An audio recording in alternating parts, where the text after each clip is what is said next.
Երերանում, են մյուսն էլ ահաբեկչական շարժումներ ղեկավարում, այդ մարդկանց սրբազան ասելը մեղք է, խորհուրդ եմ տալիս այլ բառեր ընտրել։ Խնդրում եմ տեղից մի խոսեք, ձեր ելույթի ժամանակ ես չէի խոսում։ Ազգային ժողովի մեծարգո փոխխոսնակ, հարգելի գործընկերներ եւ շատ սիրելի քաղաքացիներ։ Այսօր այս բարձր ամբիոնից ուզում եմ խոսել Գյումրու քաղաքապետ Վարդան Ղուկասյանի օրերս կատարած մի խայտարակ հայտարարության մասին, որը մեղմ ասած առաջացրել է քաղաքացիների զայրույթն ու զզվանքը։ Բայց մինչ այդ ուզում եմ հիշեցնել, ինչպես բոլոր հնարավոր առիթների դեպքում եմ հիշեցնում, որ տվյալ անձը չի ընտրվել Գյումրու համայնքապետ, չի ստացել քաղաքացիների ձայների մեծամասնությունը եւ վերջինիս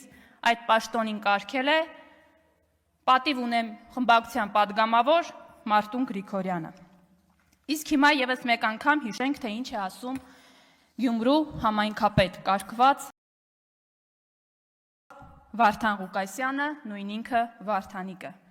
Չինաստանն ու Ռուսաստանն են միություն կազմում, Հայաստանն իրենից ինչ է ներկայացնում, որ միություն չկազմի։ Եթե դրա համար որևիցե մեկը ինձ վատ բան կասի, ուրեմն ես իրեն կասեմ թրկահպատակ շան տղա, մեջբերման ավարտ։ Սիրելի հայրենակիցներ, հիշեցնեմ եւս մեկ անգամ, որ նման միտք է արտահայտում մի մարդ, ով տարիներ շարունակ այս կամ այն մարդու մոտ հպատակ է աշխատել։ Գործընկերներից մեծամասնությունը այս ամբիոնից հարց հնչեցրեց ընդհանուր ընդդիմությանը, բայց ես ուզում եմ անձամբ Մարտուն Գրիգորյանին հարցնել. արդյոք վերջինս համակարծիք է այն մարդու հնչեցրած մտքերի հետ, որի մասին ես խոսում եմ։ Իմիջիայլոց ուզում եմ ձեզ վստահեցնել, որ այս հարցի պատասխանը ոչ միայն ես եմ ուզում իմանալ Մարտուն Գրիգորյանից, այլ գյումրեցիների մեծամասնությունը, որովհետև ինքն ուղիղ պատասխանատվություն է կրում Վարդան Ղուկասյանի կատարած յուրաքանչյուր հայտարարության, արած յուրաքանչյուր աշխատանքի համար։ Վարդան Ղուկասյանն այդ նույն հարցազրույցում մեկ այլ ոչ պակաս հակապետական միտք է հնչեցնում, Հայաստանն իրենից ինչ է ներկայացնում ասելով. Պարոն Ղուկասյան, դուք ձեր քաղաքական հայրերը շատ կերազեիք, որ Հայաստանն իրենից իրականում բան չներկայացներ։ Ասեմ ավելին, տարիներ շարունակ դուք եւ ձեր քաղաքական հայրերը արել եք ամեն հնարավորը, որպեսզի Հայաստանն իրականում իրենից բան չներկայացնի։ Բայց 2018 թվականից ի վեր մեր երկրում վարվում է բացառապես այնպիսի քաղաքականություն, որը աշխարհում բարձրացնում է Հայաստանի դերն ու նշանակությունը։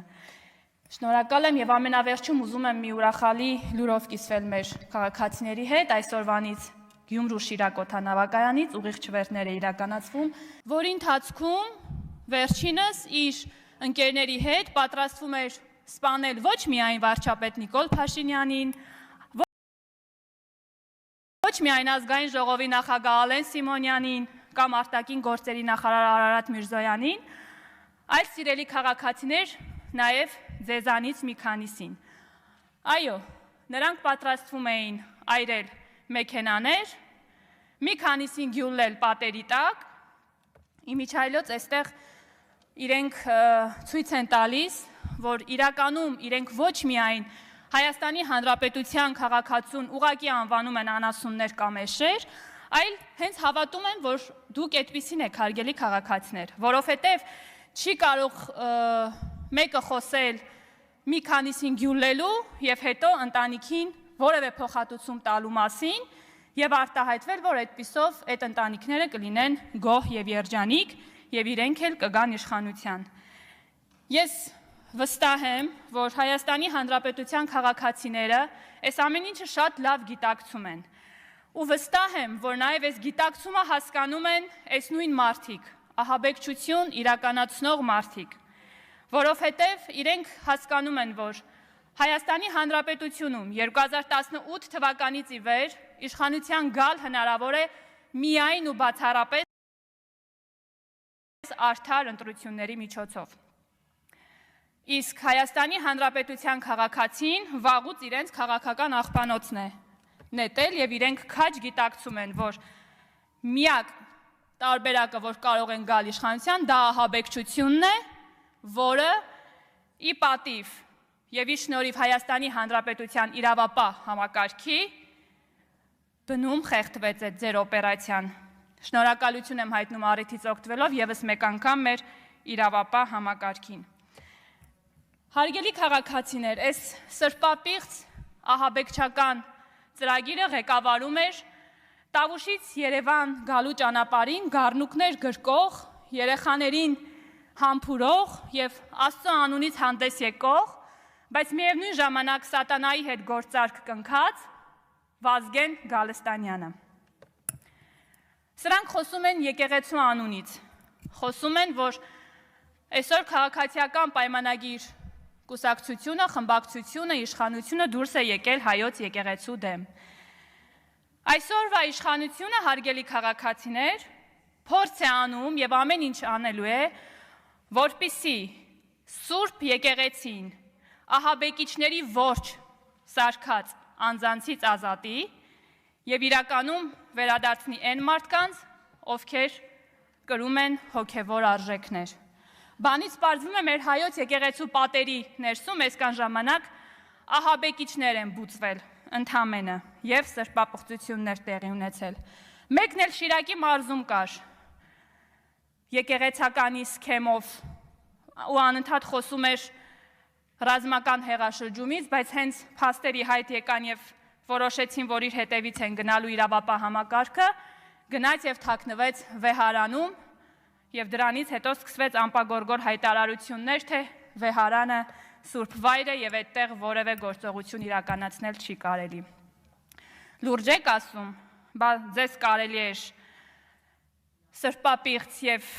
ահասար սուր ծրագրեր մշակել եւ իրականացնել։ Ես գիտեմ, որ ձեզ մոտ միայն դա է լավ ստացվում։